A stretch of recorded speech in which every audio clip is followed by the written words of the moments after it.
Aloha, and welcome to your Legends from the Pacific holiday special.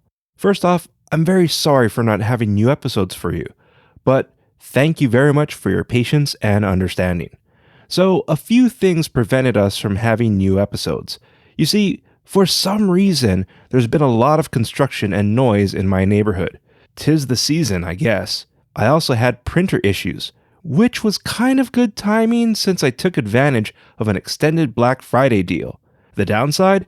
It took a while for the printer to get to me. Then, of course, the subject I was researching didn't have enough about it for a full episode. It's always such a disappointment when I find a subject that's difficult to research or there's little about it. Anywho, I apologize for no new episodes in December. But while we haven't had new episodes, I've been busy getting Book 2 together and working with our audiobook narrator for our audiobook. That being said, I'll be taking the next few weeks off to kind of enjoy the holidays. I say kind of because I'll be continuing to spend most of my time getting Book 2 together and working with our audiobook narrator for our audiobook. But aside from that, I'll be returning in mid-January with a new printer and episodes for you.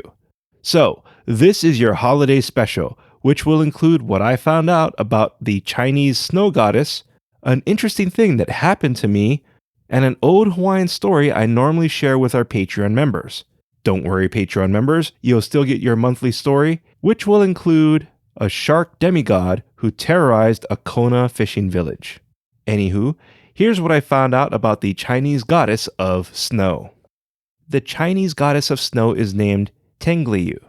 While little is known about her origin, an aspect that complicated research was articles claiming she was a he. This is because there was a beloved ruler named Teng Wengong. When he died, a blizzard prevented his funeral. However, it is believed he caused the blizzard because he wanted to spend a little longer in his kingdom to appease the rivers and mountains. After this, the ruler became the Chinese snow god. I feel this is a mistranslation, since more records and stories claim after the ruler died, he joined the snow goddess. And that's it for Tengliu. Yeah, like I said, there was really little to work with. Before going on, I just wanted to take some time to thank all of you for all you do in supporting our show. Whether it's spreading the word, getting others to listen to an episode, writing reviews, and buying our products.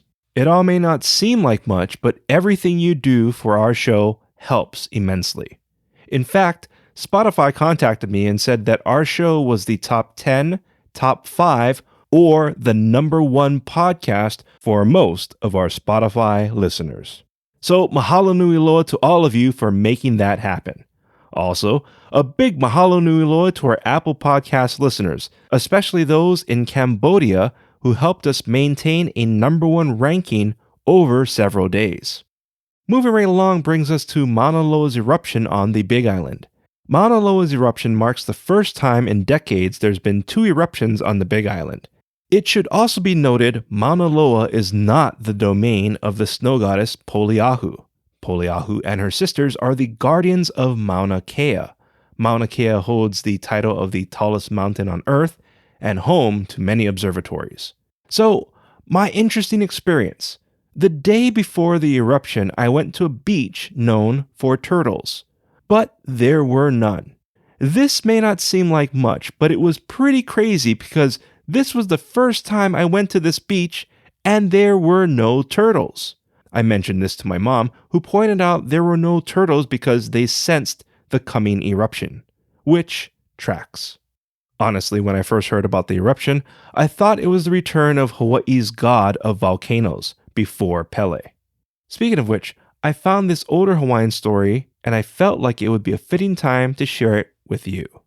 In ancient Hawaii, there was a husband and wife who were very stingy.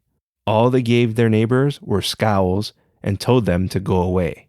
As an approaching storm darkened the sky, a giant lost his bearings and saw the couple as they left their taro patch. He asked if they could offer shelter or at least some food. The couple waved the giant away, saying they had nothing for him and he could fend for himself in the wild. The giant was taken aback, for such cruel behavior was a very foreign thing, especially for Hawaiians.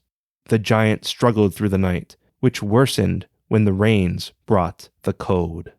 The next day, the giant found his way back to his cave while being haunted by the couple's ugly expressions and cutting words.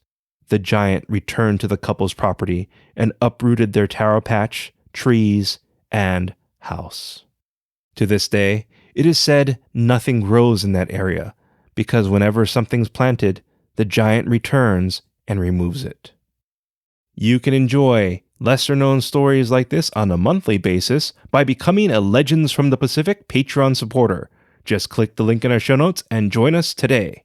As always, a big mahalo nui loa to our past and current Patreon members like Christopher, Sunny, Meg, Jessica Bullock, Edward Pue'ohenki, Cassie, Felisa H., the Makuli Guy, and of course, Ren Shepherd. Your continued support keeps our show going. Well, that's it for this special episode. Once again, thank you very much for listening, and I hope you have a great holiday season. Mele Kaliki Maka and Haoli Makahiki Ho. See you next year.